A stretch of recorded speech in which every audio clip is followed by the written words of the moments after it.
Today we're going to replace our trunk switch in our 2014 Ford Mustang. Tools you'll need for this is a pry tool, and that's pretty much it. First thing you want to do is open this up and put it back.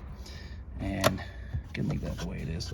Get your pry tool and back here, start back here, under here, pry your console up, just like that.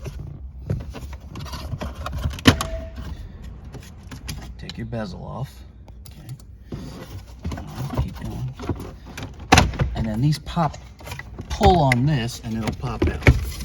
And you pull it down, okay, and now you have access to the clip that holds your switch in, right there. Now this is spring loaded, so you have a spring here and a spring down here. And we're gonna do this. Press on both of them and it pops out. So now your switch is out and we're gonna replace it with a new switch. All right, so we've got our new switch and we're gonna place it in there and pop it in.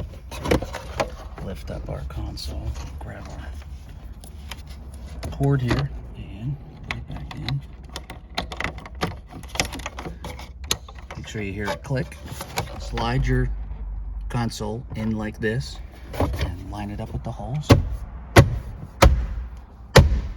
Press down. Okay, so now the console's back in and we'll get our bezel.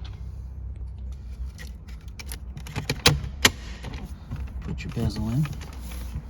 And that is how you change your trunk and hazard and traction control switch on your 2014 Ford Mustang.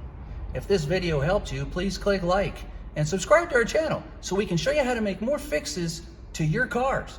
Thanks for watching.